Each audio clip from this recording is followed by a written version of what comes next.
Assalomu alaykum va rahmatullohi va barakatuhu. Hurmatli qarindoshlar, ustozlar, peshqadamlar. Bugungi darsimiz Baqara surasininki 8-oyatidan 16-oyatgacha bu oyatlarninki qisqacha mazmunni so'zlab o'tamiz. A'udhu billahi minash shaytonir rojim. Bismillahirrohmanirrohim. ومن الناس من يقول آمنا بالله وباليوم الآخر وما هم بمؤمنين. Allah subhanahu wa ta'ala Baqara surasininki avvalida 4 oyatda mu'minlarning sifatini bayon qildi. Inandan keyin 2 oyatda kofirlarning sifatini bayon qildi. Endi bugun so'zlab o'tadigan darsimizda Allah subhanahu wa ta'ala munofiqlarningki ahvolini bayon qildi. Chunki mu'min bilan kofir oshkora bo'lgandan keyin bularningki oraliqida qolib qolgan kishi yoki haqiqiy mu'min emas, yoki haqiqiy kofir emas, o'tirdi qolgani munofiq hisoblanadi. Alloh subhanahu va taolo kofirlarning sifatini bayon qildi. Ularningki dili bo'lsin, tili bo'lsin, ichki tashqi tarafdan ochiq kofir ekanligini. Andin munofiqlarningki sifatlarini bayon qildi. Munofiqlarning sifati bular kishilarga ko'rinishida o'zini yaxshi odamdek ko'rsatadi, ammo bular ichki dunyosi xarob bo'lgan shunday kishilardan iborat. Allah subhanahu wa ta'ala deydi yuqorqi oyatda, insonlardan bir bo'lik kishilar va bular o'zini mu'min deb o'ylaydi. O'zlarininki jonlari, mollaridan ansirab, og'zaki o'zini musulmon deydi, amaliyotda ular kofirdir. Yuxadi'unalloha vallazina amanu va ma yaxda'una illa anfusahum va ma yash'urun. Ular kufrni yoshirib iymonni oshkora qilish orqali mu'minlarni va Alloh subhanahu va taoloni aldashni maqsad qiladi. Haqiqatda ular faqat o'zini aldaydi, lekin ular buni tuymaydi. Chunki Alloh subhanahu va taolo har qanday oshkora va yoshirun ishlarni bilguchidir. Alloh subhanahu va taolo ularningki ahvollari, sifatlaridan mu'minlarni xabardor qiladi. في قلوبهم مرض فزادهم الله مرضا ولهم عذاب أليم بما كانوا يكذبون. Bunun sebebi ularning qalbida shak shubhi var. Allah subhanahu wa ta'ala ularning shak shubhisini yana shaklar bilan ziyoda qilibdi.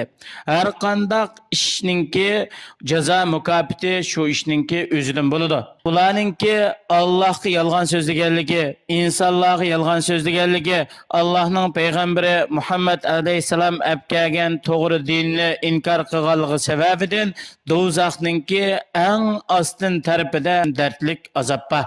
وَإِذَا قِيلَ لَهُمْ لَا تُفْسِدُوا فِي الْأَرْضِ قَالُوا إِنَّمَا نَحْنُ مُصْلِحُونَ. Ularni zaminda buzuqchilik, kufr va gunoh ma'siyat qilishdan cheklagan vaqtida bular buni inkor qiladi va o'zlarini biz degan islohotchi, zaminni tuzguchi, biz buzuqchilik qilmayotimiz, balki insonlarni tuzavatimiz deb o'zlariningki nachar amallarini nihoyat chiroyli hisoblab, buzuqchilikdan cheklaganda biz islohotchi deb da'vo qiladi. Ala innahum humul mufsidun walakin la yash'urun. Haqiqatda ular buzg'unchilar, lekin ular buni tuymaydi. O'zlariningki buzuqchilik qilayotgan ishlarini his qilmaydi. Va idza qila lahum aminu kama amana an-nas qalu anu'minu kama amana as-sufaha. Ala innahum humus sufaha walakin la ya'lamun. Ular Muhammad alayhisalomningki ashablari, ya'ni sahobalar iymon etgan o'xshash iymon etishga buyurilgan vaqtida zangli qilib, masxir qilib, tövendikidek javob berdi. Biz shu aqli qisqa, aqlsiz kishilarga o'xshash iymon etamtoq deydi. Haqiqatda ular o'zi aqlsiz, lekin bular nodon, bir narsani bilmaydigan bo'lganlikdan buni tuymaydi. وَإِذَا لَقُوا الَّذِينَ آمَنُوا قَالُوا آمَنَّا وَإِذَا خَلَوْا إِلَى شَيَاطِينِهِمْ قَالُوا إِنَّا مَعَكُمْ إِنَّمَا نَحْنُ مُسْتَهْزِئُونَ. Ular mu'minlarga uchrashgan vaqtida bizmi sizlar ishongan dinga ishondik, biz o dinni tasdiq qildik deydi. Ular bu gapni nima uchun deydi desa, mu'minlardan qo'rqib deydi. Ular mu'minlardan ayrilib özünün şu münafık katavaşları özününki şu sabdaşlarının kışığı bağa vaxtida yalğız qalğanda özlerininki şu ulağı ergeçkenligini özünün münafıqlıqda çın tuğanlıqını ta'kidlab biz sizlar bilan bir yolda biz bir septiki kişiler lekin biz mu'minlarga ularni zangli qilib, masxir qilib, sirtqi ko'rinishda bizmi mu'min deb ularni bir manda aldab qo'ymaymiz deydi. Allohu yastahzi'u bihim va yamudduhum fi tughyanihim ya'mahun. Allah ularning mu'minlarni masxir qilganligi, zangli qilganligininki barobarda Allohmi ularni masxir qiladi. Chunki jazo ularning qilgan amalininki turidan bo'ladi. Shuning uchun ularga dünyada Müslümanlarning ahkamlari icra bo'ldi. Yani Müslümanlarga islom dinida qandaq hukm berilgan bo'lsa, qandaq jazo mukofotlar bo'lgan bo'lsa, ularga mo shundaq jazo mukofotlar bo'ldi. Ammo oxiratda ular o'zining munofiqligi, o'zining kofirligiga asosan jazolanadi. Shuning o'xshash Alloh subhanahu va taolo ularga muhlat berdi.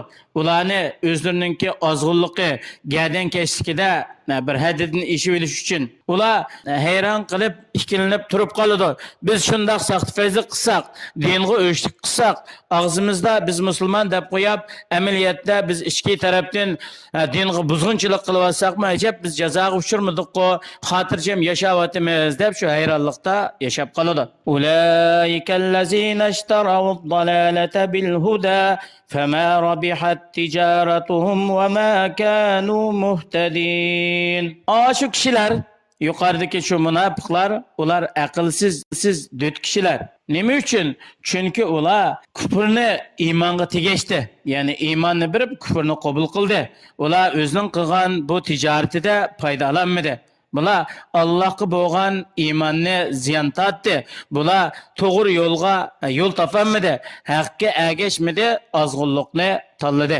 Yuqorqi oyatlardan ilingan foydalar Alloh subhanahu va taolo dinni inkor qilgan, dinga bo'ysunmagan, Allah'ның Resulü'nün buyruqlarına gadan keşlik qilgan kishilarningki qalbiga pechat urib etgan bo'lib, ularga oyatlar, dalil, isbotlar har qancha katta bo'lib ketsimi, bu ularga manfaat qilmaydi.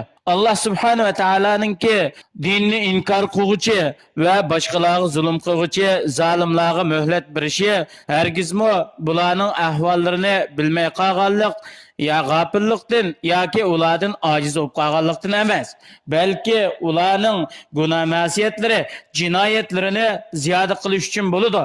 Ondan keyin ularning shu dunyoda qilgan zulmi, haqni inkor qilishning barobarida ularga beriladigan azob, jazomi shuningga nisbatan nihoyatda katta bo'ladi. Allah subhanahu va taolo hammalarni to'g'ri yo'lda mustahkam qilsin. Assalomu alaykum va rahmatullohi va barakatuh.